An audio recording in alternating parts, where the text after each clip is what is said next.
Meus irmãos, boa noite. Como diz o pastor William, meu sonho, né? Tá aqui na Igreja Batista Liberdade. E há tempos eu realmente almejava estar aqui. Estava contando ontem, né?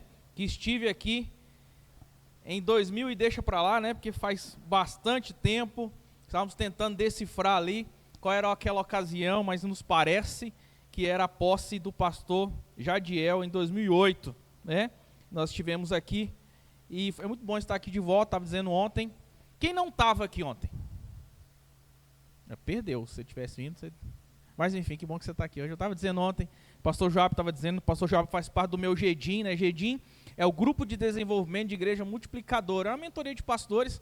Lá a gente fala única e exclusivamente sobre a visão de igreja multiplicadora, que eu também estava explicando ontem, que estou como coordenador da Igreja Multiplicadora neste estado, de forma voluntária, né? É uma parceria de missões nacionais com a nossa Convenção Batista Goiana, e se você precisar de algo neste assunto, você pode falar comigo. E é sobre isso que nós vamos falar hoje, sobre discípulos, sobre discipulado. Ontem falamos sobre as características do discípulo, sobre igreja multiplicadora. Eu quero, antes de começar, já agradecer pelo carinho dos irmãos, né? Eu fui muito bem recebido desde ontem. Estou numa casa ali que nem Salomão em toda a sua glória ficou hospedado numa casa daquela e muito menos recebeu uma cesta igual aquela que eu recebi quando eu cheguei lá, recheada de chocolate, presunto, mussarela e tudo aquilo que eu não devia estar comendo, você deve ter percebido pelo meu sobrepeso, mas enfim, eu não poderia deixar de honrar os irmãos. Estou fazendo muito bom proveito de tudo aquilo que estava naquela cesta. Muito obrigado pelo carinho dos irmãos. A gente fica com vontade de voltar, né? E enfim, se precisarem de alguma coisa em Acreúna, você tem lá um amigo para o que você precisar. Meus irmãos, há 13 anos atrás, né? Quando mais ou menos a igreja era organizada, eu estava indo para Acreúna como um seminarista que estava no primeiro período do seminário. Eu, minha esposa, 3 filhos, chegamos lá, encontramos ali 7 membros, no total, arredondando para cima, forçando a barra, 15 pessoas estavam ali, não nos esperando, porque nós não encontramos nem os 7 membros quando nós chegamos. Depois eles foram vindo, aí quando eu vi que veio um grupinho, eu falei, agora eu vou contar, vou ver direitinho, e aí sim, chegamos a esse número de 7 membros e 15 pessoas, depois de alguns meses que nós estávamos lá.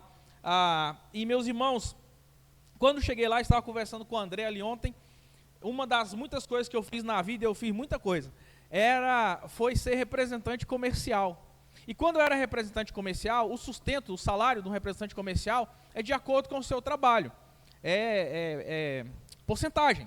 Então, eu me lembro que o quanto eu trabalhasse, eu ganhava em cima daquilo. O quanto eu vendesse, eu ganhava meu salário em cima daquilo que eu vendia. Ou seja, se eu morresse de trabalhar, mas eu morria de ganhar dinheiro. Ou seja, eu ganhava concomitantemente, né? Ou seja, proporcionalmente ao que eu trabalhava. E quando eu estava lá no ministério em Acreúna, meus irmãos, eu cheguei lá, eu, Angélica, o Gabriel tinha 1 ano de idade, e nós trabalhávamos igual um louco. Tínhamos um projeto, tínhamos o PEP, funcionava de segunda a sexta, no sábado tinha a turminha do rei, domingo escola bíblica dominical, culto à noite, culto de quarta-feira, culto dos homens, eu ficava igual um doido para lá e para cá, eu e a Angélica correndo, trabalhando, fazendo de tudo que você pensar, e meus irmãos, foi bom, teve algum resultado, mas eu era um representante comercial, eu falei, alguma coisa não está batendo, eu estou trabalhando, e eu não estou vendo fruto de acordo com o que nós estamos trabalhando. E aí, meus irmãos, o fato é que isso me incomodava, obrigado, Carol, isso me incomodava, eu continuava, então, trabalhando e me questionando, e eu falava, gente, esse negócio está errado, esse negócio não é bem assim, eu acho que não é desse jeito, e para o meu desespero, meus irmãos, eu olhava nas igrejas batistas à minha volta, e eu não conseguia também encontrar uma resposta. E enfim, continuamos daquele mesmo jeito, e aí veio a Maria Eduarda, nasceu a Maria Eduarda, e agora era eu, a Angélica, Gabrielzinho aqui, a Duda no colo, e nós lá trabalhando. Quando pensou que não, eu me vi num sábado na turminha do rei, Gabriel aqui, Duda no colo e Miguel na barriga. E quase 80 crianças. Crianças e juniores ali, pré-adolescentes. E eu olhei aqui e falei, gente, esse negócio não está certo. Não é por aí. E aí, meus irmãos, eu olhei em volta e o que fazer?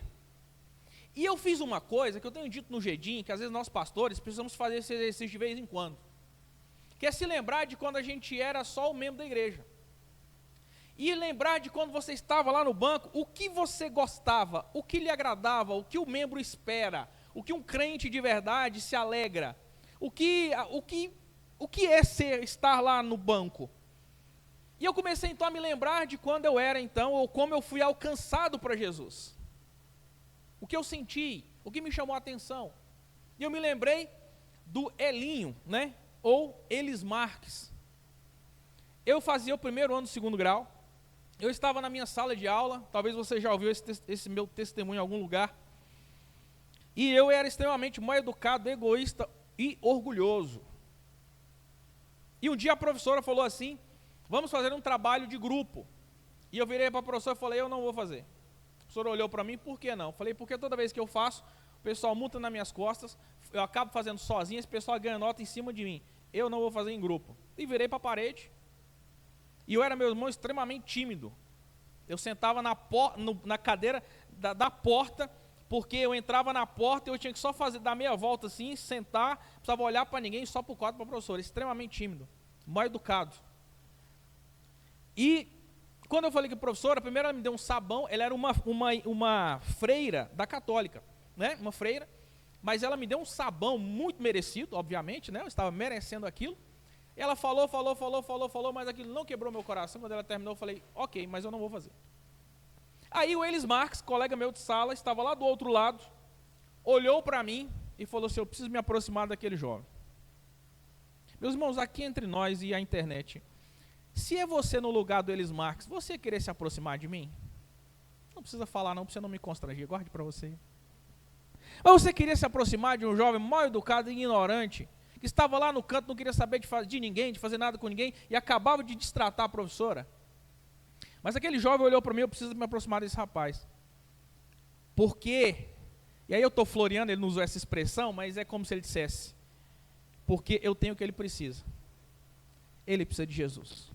Meus irmãos, e assim o Elis Marques fez.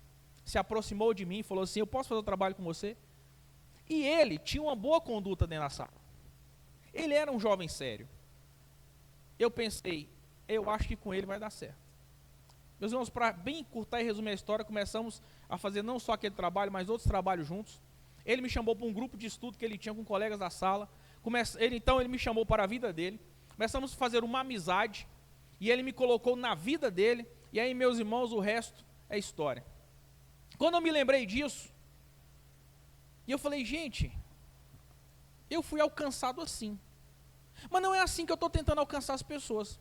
Eu estou tentando alcançar as pessoas fazendo culto não sei do que, culto não sei da onde, programação não sei do que, pensando na estrutura, movendo o mundo para ver se alcança alguém. Isso me levou a refletir. Foi quando, meus irmãos, eu fui pesquisar, fui atrás, incomodar pessoas, como eu falei ontem, incomodei muita gente. E aí eu descobri alguma coisa chamada igreja multiplicadora. Obviamente, meus irmãos, não é essa bênção que está aí hoje, no seguinte sentido. Você tem um multiplique global no seu quintal aqui. Naquela época que eu descobri, deixa eu pensar aqui, eu não sei se tinha um múltiplo global ainda. Eu acho que nem tinha. Ou estava bem assim. Esses livros maravilhosos que tem ali, a R$ 39,90, depois você adquire o seu ali no final, não tinha. Tinha um livrão, assim, espiral, que depois até mudou muita coisa daquilo. Meus irmãos, eu fui pesquisar sobre isso, mas eu percebi. Esse negócio fala do jeito de como eu fui alcançado para Jesus. O Elis Marques, meus irmãos, ele me chamou para a casa dele. Eu ia lá para a casa dele. Eu passei a jogar bola com ele. Nós passamos a conversar sobre tudo na vida. Ele começou a me chamar para o grupo de estudo dele. E enfim, um dia ele falou assim, você podia ir lá na minha igreja. Meus irmãos, aquilo que eu sempre digo, eu fui na igreja batista? Não, eu fui na igreja do Elis Marques. Não importava a igreja, eu estava indo por causa dele. Ele me ganhou para ele. E aí, eu não vou contar essa parte que é muito longa, mas o dia que eu fui lá teve uma sessão terrível, daquelas que antigamente tinha, hoje não tem mais, né? Hoje não tem mais. Mas aquelas sessões terríveis que tínhamos na nossa denominação. Só para você entender, um casal de noivos, a mulher engravidou, e aí você já viu como é que foi a sessão. Só isso foi o de menos, né? Mas enfim, Deus operou e eu saí de lá maravilhado, porque no fim deu tudo certo, meus irmãos, e eu passei naquela igreja, encontrei Jesus e eu estou aqui. Por que eu estou dizendo isso? Porque, meus irmãos, quando eu encontrei a igreja multiplicadora, eu pensei, é isso. E aí por isso que o título de hoje é a igreja que faz discípulo, e nós não poderíamos fugir do texto da grande comissão, que é Mateus 28, de 18 a 20, que vai dizer o quê? Então Jesus aproximou-se deles e disse, foi-me dada alguma autoridade, sim ou não? Toda autoridade no céu e na terra, portanto, vão e façam discípulos de todas as nações, batizando em nome do Pai, do Filho e do Espírito Santo, ensinando-os a obedecer a tudo o que lhes ordenei, e eu estarei sempre com vocês até o fim dos tempos. Meus irmãos, olhando para esse texto, nós vamos lembrar que aniversário da igreja é sempre um tempo de nós relembrarmos do propósito da existência da igreja, de revermos como é que nós estamos, o que estamos fazendo, o que vamos continuar a fazer, o que vamos deixar de fazer, ou as coisas novas que vamos passar a fazer daqui para frente, para celebrarmos muitos de outros aniversários em nome de Jesus. Pastor Fernando Brandão diz que a igreja multiplicadora, ela nasce porque a igreja local, ela existe para cumprir a grande comissão com intencionalidade. E meus irmãos, infelizmente, vemos algumas igrejas, ou muitas delas, que perderam essa intencionalidade. Pastor Fabrício vai dizer que a causa da doença de muitas igrejas é a perda da missão. Portanto, nesse aniversário nós queremos realinhar o coração da igreja com a missão de Jesus. É agora que você fala amém, vou falar de novo. Esse aniversário é tempo de realinhar o coração da igreja com a missão de Jesus. O que é um discípulo? Segundo a Bíblia, meus irmãos, discípulo é um seguidor. Olha o que diz Mateus 4,19. E disse Jesus, sigam-me e eu os farei pescadores de homens. Meus irmãos, eu vejo um povo seguindo tanta besteira no Instagram. Eu acho essa uma expressão muito forte, né? A pessoa fala, estou seguindo fulano no Instagram. Gente, isso é muito forte. Estou seguindo o Beltrano. Esses dias, eu caí a ficha sobre esse negócio, fui dar uma olhada no meu Instagram. Meu irmão, eu tive que tirar uma turma. Eu estava seguindo um povo que eu falei, gente, eu acho que não dá para seguir mais. Então, às vezes, meus irmãos, nos preocupamos em seguir tanta gente no Instagram, mas você saiba que o 01 que você tem que seguir se chama Jesus Cristo de Nazaré. O discípulo, meus irmãos, é um imitador, então não perca. O discípulo é um seguidor, ele é um imitador. Lucas 6,40 diz, o discípulo não está acima do seu mestre, mas todo aquele que for bem preparado será como o seu mestre. O discípulo também é aprendiz permanente. Olha o que diz João 8, 31, 32. Disse Jesus aos judeus que haviam crido nele, se vocês permanecerem firmes na minha palavra, verdadeiramente serão meus discípulos e conhecerão a verdade, e a verdade os libertará. Por fim, um discípulo é frutífero. João 15:8. Meu Pai é glorificado pelo fato de vocês darem muito fruto, e assim serão meus discípulos. Meus irmãos, o Senhor é glorificado se nós dermos muito fruto. Isso é óbvio, pastor, mais ou menos. Às vezes o pastor chega e fala assim, quem já ganhou alguém para Jesus? Aí, camarada, levanta a mão. Mas aquele que levantou a mão talvez ganhou alguém para Jesus há 20 anos atrás, há 15 anos atrás. E ele não está mentindo, ele já ganhou alguém para Jesus, mas faz muito tempo. Meus irmãos, nós glorificamos ao Senhor quando nós damos muitos frutos. Diogo Carvalho disse que ninguém que tem uma vida estéril, que não influencia outras coisas, pode se autoproclamar discípulo de Jesus. Porque um discípulo de Jesus não é apenas um frequentador de culto.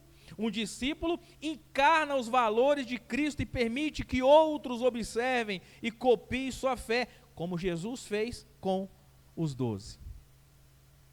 Meus irmãos, o que tem me encantado, e esse negócio é meio perigoso, vou explicar para você por quê. Porque quando a gente pensa que não, a gente já não está fazendo, não está se preocupando mais com estrutura nenhuma, a gente está querendo só passar tempo com gente, só caminhar com o povo, passar tempo junto. Isso até engorda, inclusive, porque a gente vive junto o tempo todo, o crente junto tem que comer. Lá em Acreúna está um negócio, meus irmãos, é carne assada para todo lado. E eu fico, meu Deus do céu, glória a Deus. E o cartão de crédito que... Mas o povo gosta de estar junto. Meus irmãos, e olha, a mágica acontece na união do povo.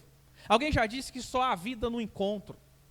Só a vida no encontro, não tem esse negócio, eu sou crente, mas um negócio, um dia um pastor muito amigo meu, que eu amo demais, assim, continua sendo meu amigo, mas eu falava com ele, você precisa participar da associação, da Mibasgo, e ele não ia, você precisa ir, ele não ia, você precisa ir, ele não ia. Ontem eu falei ontem, você não pode andar sozinho, e eu falava, você tem que ir, ele não ia. Um dia ele foi, aí ele foi, gostou, eu falei, tá vendo como é bom? Ele falou, mas é porque eu sou, não pastor, amigo, é porque eu gosto de ficar na minha, eu sou mais reservado, não gosto de ficar assim muito misturado com muita gente. Eu falei, então você pode mudar de profissão.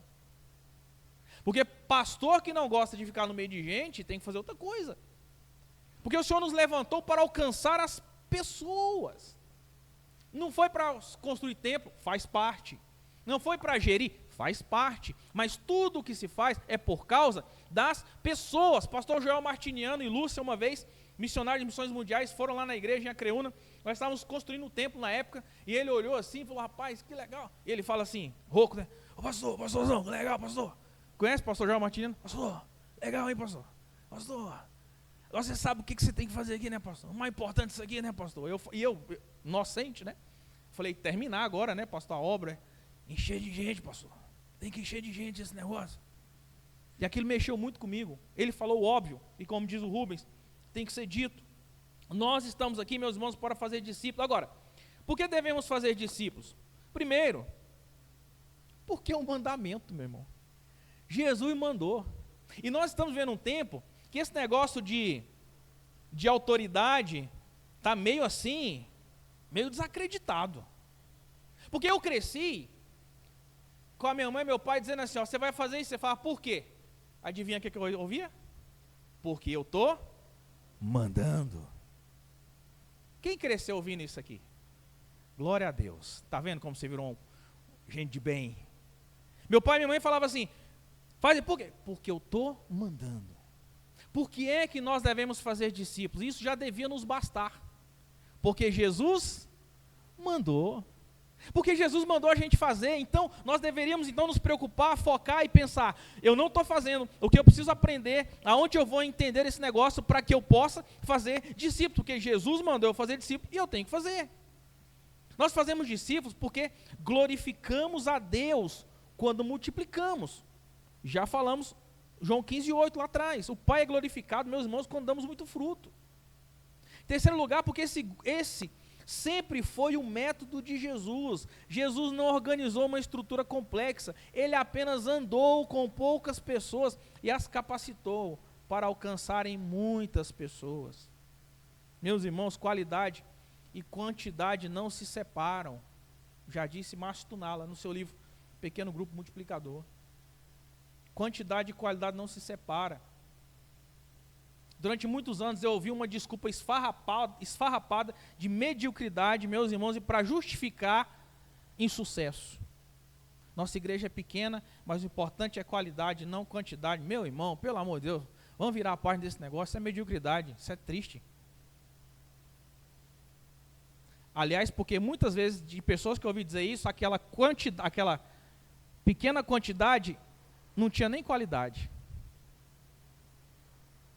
Meus irmãos, o Senhor se alegra com muita gente sim, crentes de verdade, salvos em Cristo Jesus. Se o céu tem festa no céu por uma pessoa que se arrepende, imagina uma multidão. Porque sem discípulos não há transformação. Uma igreja de consumidores é frágil. Agora olha isso aqui. Mas uma igreja de discípulos é imparável. Uma igreja de discípulos. Meus irmãos, eu fiz um negócio na Acreúna, o Joab estava lá nesse dia. E eu já queria fazer há algum tempo, e aí naquele dia, né, penso que o Espírito Santo de Deus, e eu fiz naquele dia que o Joab estava lá. Eu pedi, fique em pé, aquelas pessoas que já foram discipuladas por mim e por Angélica. E aí ficou um grupo em pé. Eu falei, agora fique em pé quem é discipulado por estes que estão em pé. Outro grupo ficou em pé, não foi, Joab? E agora por esses que foram discipulados por ele. Outro grupo ficou em pé. E ficou um pequeno grupo de pessoas sentados. E eu louvei a Deus porque praticamente, ou boa parte da igreja, ali, olhando rápido, 70% da igreja é envolvida em discipulado.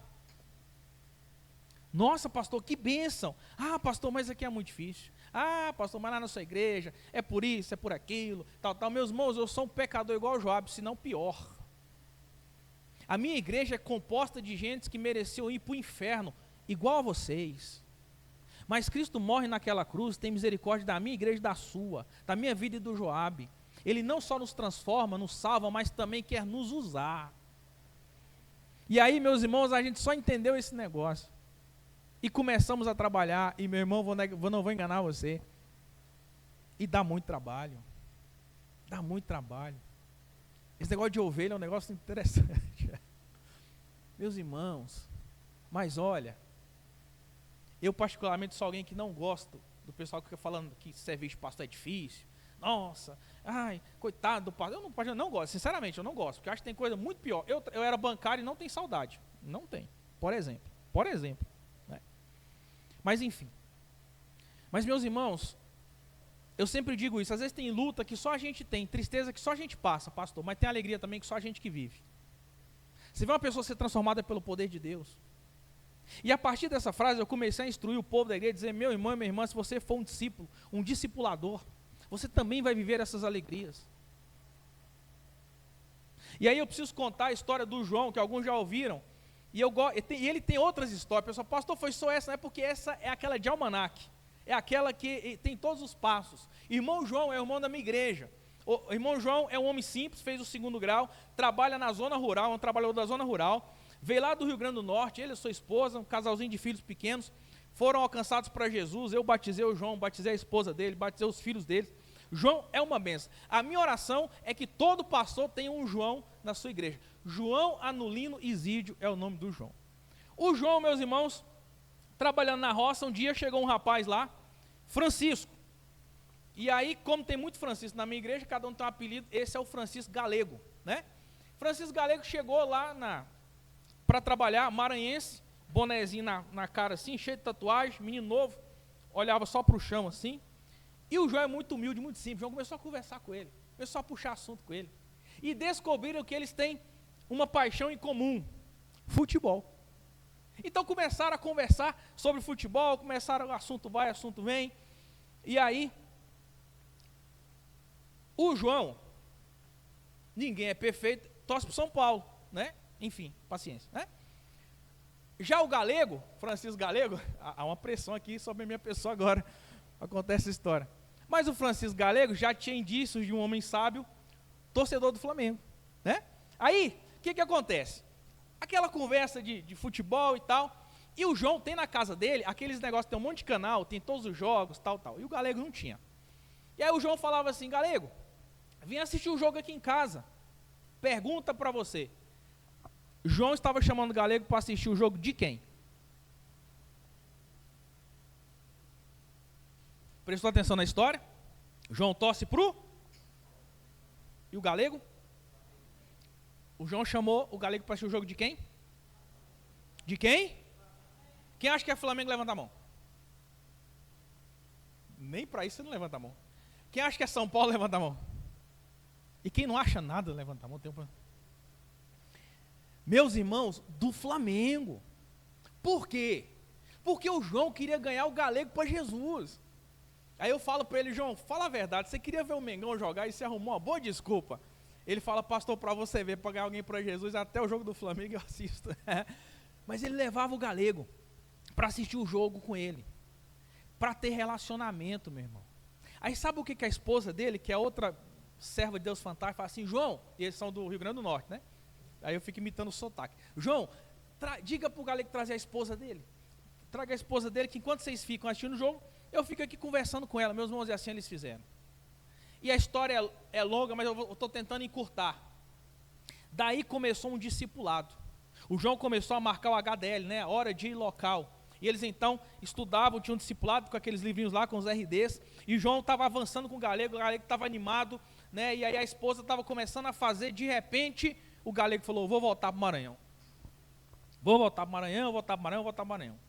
E aí nós estávamos construindo o templo e o João, um dia o Galego foi no culto, o João falava assim: ó, Galego, aqui vai ficar bom, aqui vai ser o templo, ali vai ser a salinha, você pode trazer seus meninos, ele tinha 2 crianças pequenas, seus meninos vão ficar ali, aqui vai ser não sei o que lá, e tal, nós vamos fazer a reunião dos homens aqui, das mulheres, e aquele negócio. E o Galego falou assim: João tá doido, eu já falei para ele que eu vou embora para o Maranhão, vou voltar para o Maranhão. E assim, meu irmão, o Galego voltou para o Maranhão. Chegou no Maranhão, deu uma inquietação do céu no Galego. Ele falou: gente, isso aqui não é meu lugar mais não, eu vou voltar para Acreúna e vou ser crente. E aí, meus irmãos, o Galego volta. Eu lembro direitinho o dia que ele voltou. Voltou primeiro só ele, bonezinho assim, sentou lá no último banco, baixado assim, tatuajona assim. E aí, meu irmão, ele entregou a vida para Jesus. Depois ele trouxe a esposa dele, entregou a vida para Jesus. Eu dei o curso de batismo para ele, batizei os dois, fiz o casamento deles isolado da Covid, do meu quarto, por videochamada. Eu os abençoei no casamento deles. Meus irmãos, hoje o Galego discipula, Tatiara é do Ministério Infantil, Tatiara é professora do projeto Que de Mais Aprender que a gente tem na nossa igreja. Eles têm um pequeno grupo multiplicador na casa deles. Tem um projeto de escolinha de futebol que a gente tem também, o Galego é professor da escolinha de futebol. Enfim, esses meninos são uma bênção. E essa eu fiquei sabendo recentemente que o Galego me contou. O dia que ele converteu, no outro dia ele foi lá no barbeiro e falou assim: ó, corta meu cabelo, mas agora eu quero um corte de crente, que agora eu só é crente. E o barbeiro cortou igual de crente, e era crente o barbeiro.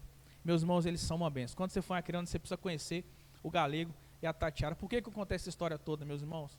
Porque é só uma repetição do que aconteceu na minha vida, aconteceu na vida do Galego. Só porque alguém se importou, olhou com misericórdia. Agora, só reflete. Se cada um de vocês viver uma história dessa por ano, você já pensou onde é que essa igreja vai chegar? Não tem nem que pensar em ampliar, tem que pensar em mudar de lugar. Só porque alguém se importou com alguém e se aproximou dele. Agora, vou dar uma puladinha aqui, senão vocês não saem daqui hoje. Por que não fazemos discípulos?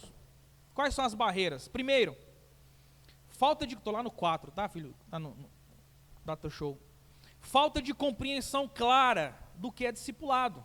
Diogo Carvalho vai dizer: tentamos despertar a igreja pelo discurso, mas não sabemos mostrar como funciona o discipulado no dia a dia. Sem clareza, sem prática.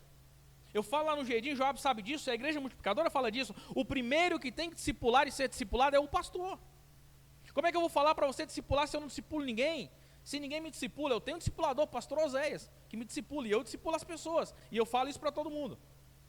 Então, nós precisamos, primeira coisa, dar um exemplo, mostrar como se faz. Eu sempre digo, meus irmãos, você pode dizer para alguém que você vai, para o seu filho que você vai ensinar a andar de bicicleta, ó, você tem que sentar aqui, ou melhor, ensinar a sua esposa a dirigir. Você pode explicar da melhor maneira possível. Ela vai sentar aqui, ó, aqui é o freio, aqui é a embreagem, aqui é o acelerador, aqui, né?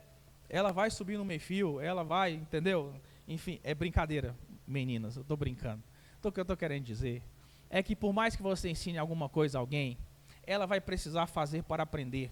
E assim, estou brincando com as mulheres, mas assim como eu também subi em meio-fio, como eu também bati em lata de lixo, todos nós, quando estamos aprendendo alguma coisa, vamos errar, mas só vamos aprender se nós fizermos. E é por isso, então, que por que nós não fazemos? Porque não tem exemplo. Então eu falo para os pastores que estão no Jardim e chegam, aí eles falam: pastor, esses dias eu fui falar numa igreja, o pastor já falou, mandou no outro domingo: pastor, já montei uma sala aqui. Eu falei: não, meu irmão, não é para montar a sala não. Não é para montar a sala. Já chamei os líderes, vou dar um curso. Não, não é curso não. Não é curso não. Não é. Esquece curso. Vá ser e fazer, você. Mostre como é que faz. Só isso. Não precisa anunciar nada. Nós não fazemos, meus irmãos, porque a vida cristã anda muito ocupada, mas também anda muito infrutífera. Rotina pesada, trânsito, compromisso, superficialidade nos relacionamentos, tudo isso nos distancia do modelo simples de Jesus. Eu ouvi recentemente um missionário de Missões Nacionais contando que em um determinado estado do Brasil aí é muito comum o pastor chegar pelo estacionamento, descer do seu carro, entrar por uma porta que dá já para o púlpito, e ele entrar numa porta lateral, vir aqui, sentar aqui, chegar a hora de pregar, ele prega e termina, ele dá a benção aqui, por aqui mesmo ele sai, e entra no carro e vai embora. Eu falei, misericórdia. Isso explica muita coisa. As nossas rotinas, meus irmãos, a nossa vida anda muito ocupada com muita coisa, menos com gente. E para que nós possamos fazer discípulos, nós vamos ter que pôr gente na nossa agenda. Gente na nossa rotina. Vai te custar dinheiro. Lá em Creúna chegou irmão Elison e irmã Morgana, vindo de uma outra igreja, crentes em Cristo Jesus, eram crentes, mas chegaram com recém-casados, meus irmãos, estavam à beira do divórcio. Eles iam se separar, e ele veio me procurar, conversou comigo os dois. Eu falei, meus irmãos, faz o seguinte, daqui para frente, todo sábado vocês vão almoçar na minha casa. Almoçaram na minha casa, acho que foi 7 meses, mais ou menos. Me deram um prejuízo terrível, mas foi 7 meses almoçando na minha casa, todo sábado. Meus irmãos, para a glória de Deus, esse casamento foi restaurado. O Elis foi para o seminário, vai colar grau agora, esse mês de dezembro. A Morgana está terminando a faculdade de música dela, vai ser ministra de música. Ele é o vice-moderador da igreja hoje. Tiveram um filho depois disso, para a glória de Deus. Simplesmente, meu irmão, porque eu ofertei o meu almoço de sábado para um casal. Você está entendendo o negócio? Pastor, mas não é fácil, não. Nunca falou, nem Jesus falou que seria, muito menos eu vou falar para você. Mas é gratificante. E recentemente eu tive uma conversa séria com o Elison, esse seminarista dessa história. Sabe qual foi a conversa séria que eu tive com ele? Pare de discipular pessoas. Chega. Meus irmãos, ele começou a discipular tanta gente, que aí começou a virar um problema no casamento. Por quê? Porque foi tão bom para ele fala isso. Pastor, foi tão bom para mim, para a minha vida. Eu sei que esse negócio funciona. Ele começou a querer discipular, e aí ele estava com 4 pessoas, discipulando 4 pessoas diferentes. Quando ele foi para pegar a quinta, eu falei, não vai pegar. Não vai pegar. Quem vive isso, quem vê o benefício disso, meu irmão, não consegue parar. Não fazemos discípulo por medo de responsabilidade espiritual. Alguns crentes sentem que não sabem o suficiente. Mas discípulo não é ser perfeito, é ser intencional. Você não precisa ser perfeito para discipular ninguém. Mas você precisa ser intencional. Falta de líderes que modelam. Falta de exemplo, já falamos sobre isso. E último motivo que faz com que não façamos discípulos. Falta de oração. Falta de oração. Meus irmãos, o Senhor Jesus fala que sem mim nada podeis fazer. Se nós não tivermos vida de oração, a coisa não vai. A coisa não acontece. Uma vez, lá na igreja, isso foi um colega meu, pastor, que fez isso na igreja dele, e um dia ele contando essa história, esse negócio falou ao meu coração. E eu fiz na minha igreja. Isso foi antes da igreja multiplicadora. Tem um tempinho. A coisa estava travada. E eu sou muito cético, meus irmãos. Eu sou crente em que Jesus, acredito no natural, no sobrenatural, que Deus faz o que Ele quer, não tem que dar satisfação para nós. Mas eu preciso, o sobrenatural, preciso realmente entender que aquilo foi sobrenatural. Mas a coisa não estava indo na igreja. A coisa não ia, amarrado. E eu falei, não tem outra justificativa. Tem pecado aqui dentro. E meus irmãos, esse pastor que me contou a história, ele foi mais radical. Ele chegou num dia num culto, fechou as portas e janela, falou, ninguém sai daqui agora, vamos orar e cantar, até que o pessoal começa a confessar os pecados aqui. Eu não fiz desse jeito. Mas eu falei, meus irmãos, nós vamos começar a orar aqui na igreja. Em todo momento de oração que nós tivermos, nós vamos orar para que Deus tire os pecados aqui da igreja. E realmente nós começamos. E eu confesso a você, e eu fiz isso numa incredulidade terrível. Eu falei, mas será que é? Meus irmãos, uma pessoa me chamou lá na casa dela. Não vou contar nem o pecado, muito menos a pessoa. Mas, meus irmãos, sabe aquele pecado que você nunca imagina e muito menos daquela pessoa? E ela veio e ela me confessou tudinho. Falou, pastor, mas já deixei, já resolvi, acabei de resolver. Eu já estou contando para o senhor, arrependido, já pedi perdão a Deus. Isso nunca mais vai acontecer. E meus irmãos, realmente, depois dali a gente viu a coisa começar a caminhar novamente. Nós precisamos orar. Há uma guerra espiritual que acontece. E o inimigo das nossas almas não quer que você forme discípulos. Caminhando para o final, meus irmãos, o que a igreja precisa para voltar a fazer discípulos? Primeiro, voltar aos princípios de Atos.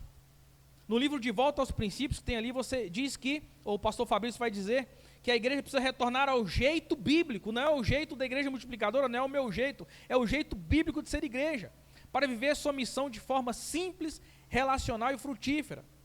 Segundo, é priorizar relacionamentos discipuladores. Jesus formou discípulos andando junto com eles, não existe discipulado sem convivência. Em terceiro, assumir intencionalidade na multiplicação. O líder multiplicador não apenas cuida, ele forma outros líderes com visão missionária. Meus irmãos, no primeiro ou segundo encontro já de um discipulado, eu já digo, olha, isso aqui não é só sobre você. Quando nós terminarmos o nosso tempo, nossa caminhada aqui, você, quando se sentir pronto, você vai fazer isso com outra pessoa. Não é só sobre você, não vai parar em você. Desenvolver uma cultura de oração. Sem oração, o discipulado vira atividade humana. Com oração, vira obra do Espírito. Em último lugar, criar ambientes que favoreçam multiplicação. A visão de PGMs é uma resposta prática. Igrejas crescem de casa em casa. Meus irmãos, uma coisa eu já sabia, que alguma coisa acontece na mesa.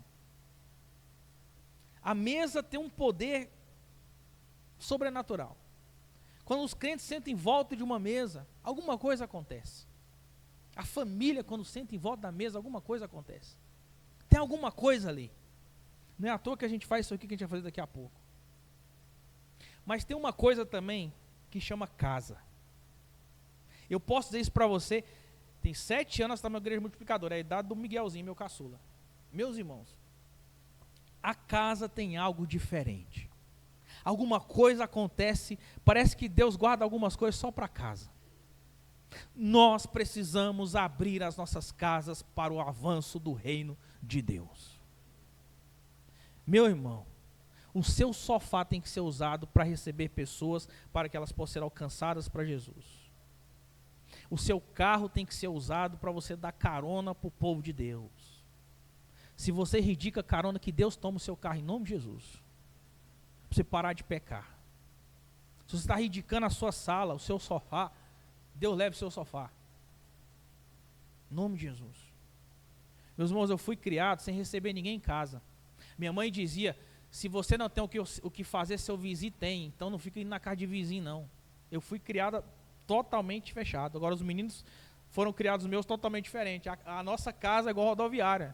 Toda hora passa um chega, outro vai, outro volta. E é maravilhoso. E eles ficam, pai, quem vem almoçar aqui hoje? Alguém vai vir para casa esse final de semana? Gente, eu acho isso tão bom. A sua casa pode ser um instrumento no reino de Deus. Abra a porta da sua casa, em nome de Jesus. Para concluir, eu queria que você saísse daqui pensando se você pode ter algumas dessas atitudes práticas aqui. Ore por uma pessoa para discipular. Pastor, eu queria discipular, mas eu não sei quem, não tem ninguém. Senhor, me dá alguém, me mostra alguém, para que eu possa discipular. Depois aproxime-se dela com propósito, com intencionalidade. Convide para caminhar junto com você. Encontro simples. Vida na vida. Meus irmãos, tem uma história que eu esqueci agora que foi contou, não sei se foi o Esdras, quem foi, de uma senhorinha que ouviu esse negócio de pequeno grupo. Ela já tinha quase 70 anos de idade. E ela pensou assim, pequeno grupo e intencionalidade. O que eu posso fazer? Como uma boa vovó, né? Ela sabia fazer bolos maravilhosos. Ela fez um bolo e chamou a vizinha para vir tomar café com ela com bolo. E aí quando a vizinha veio, falou assim, olha, eu tenho o costume de orar agradecendo pelo alimento. Você pode fazer oração? Não. Aí ela orou, Senhor, obrigado por esse alimento, obrigado, Senhor Jesus, não deixa faltar. Obrigado que quando a gente entrega a vida para... E ela pregava na oração. Quando a gente entrega a vida para Jesus, o Senhor Jesus transforma... E tá, amém. E aí então eles comiam, e aí ela comia, e pronto, e conversavam. E aí então, depois de um tempo, ela chamou de novo. E agora ela já chamou outra. E aí chamou outra. E quando ela pensou que não, ela tinha um grupo de 5, 6, 7 pessoas ali comendo bolo. Com café. E adivinha o que nasceu naquela casa? Um pequeno grupo multiplicador. Haja com intencionalidade. Ensine o evangelho com clareza e amor. E prepare-se para discipular outros. E prepare-se para discipular outros. Meus irmãos, existe um dia, ou vai chegar aquele dia, em que Jesus vai voltar. E naquele dia, serão só 2 grupos. Aqueles que vão com Jesus e aqueles que não vão com Jesus. Meus irmãos, naquele dia, nós vamos ver o resultado do nosso esforço. E eu creio, há quem não creia, mas eu creio, que vai ser muito mais pessoas no céu do que no inferno. Naquilo que depender de mim, meus irmãos, eu estou tentando dar o meu melhor, fazer o máximo, para que assim seja. Porque existe uma multidão de pessoas que está brigada com Deus. Quando eu era criança, a gente ficava de Belém em Belém. A gente fazia o dedinho e falava assim, parte aqui. Tem muita gente de Belém em Belém com Deus. E se você já foi embaixador, você sabe que a divisa fala que nós somos comissionados. Nós exortamos o povo para se reconciliar com Deus.